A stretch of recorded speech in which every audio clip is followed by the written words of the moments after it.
A very, very cool leak about the iPhone 12 that would mean some just easier usage, and I think this is a hardware feature that everyone is going to appreciate. So this is the news that we found some, it looks to be like iPhone cases that actually have magnets in them, and this would obviously lead through to the iPhone 12 having magnets in there. Why would you have magnets? Well, this is obviously to do with wireless charging. So you've got magnets on the phone, and these would just clip in very easily to a range of wireless chargers. Now, why would Apple put magnets on the iPhone 12 if they weren't making their own wireless chargers as well?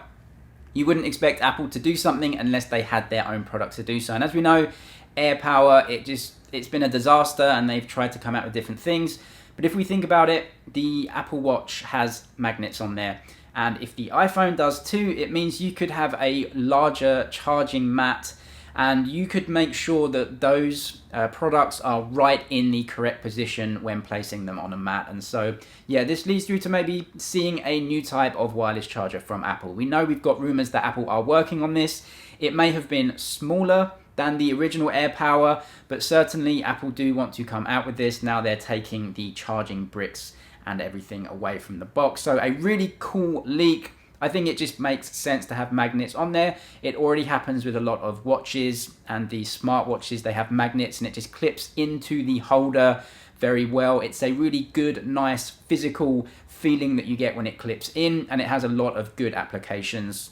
Why you would need magnets in cases is beyond me. They are clipped in anyway and absolutely perfect, but I guess they may help with the phone if you are putting them onto some external charging mats as well to clip into place. Today's deals, and I think the Note 10 is great value. $650 for a Note 10. It's not that far away from the Note 20, which is now $1,000. There's not that much difference. And also, if you want to pick up a refurbished iPad, you can get an extra $30 off of the already reduced price. I'll leave some links below to all of today's deals in the description, so you can go and check them out.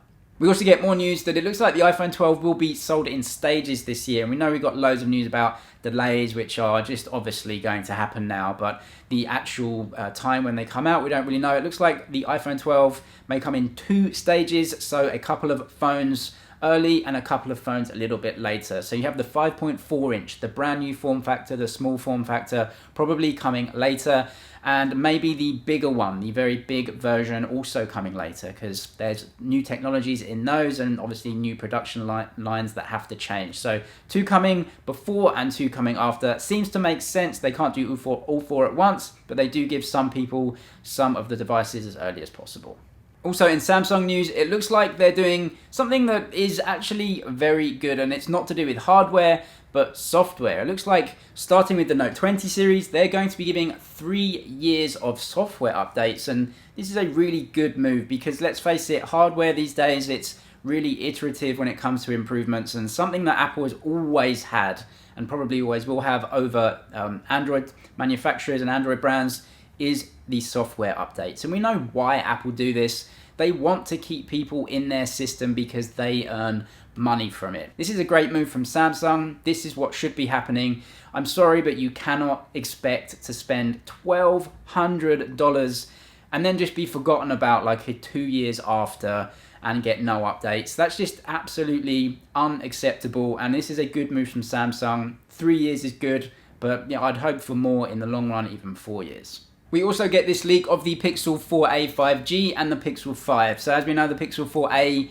released a couple of days ago, and I really like that phone. It's small, it's got an OLED screen, and it's got a great camera. The processor isn't the most powerful, but for a lot of consumers that just want a cheap phone, it's not really an issue. Now we have the Pixel 4a 5G and the Pixel 5 coming out. The 4a 5G is going to be a big device, bigger than the Pixel 5 even, and it's going to have the Snapdragon 765G chipset, which we think it will. So 5G connectivity, a new, more powerful chipset, and plastic design. And the 5 will have the same chipset. It will be a smaller phone and a more premium phone. What we can tell by these leaked images is that the Pixel 4a 5G is plastic, bigger, and you're going to get a metal finish on that Pixel 5, along with some more premium feeling materials and features, possibly wireless charging. These phones coming out around about October, which should be around about the same time as the iPhone 12 is launched as well because of the delays. So interesting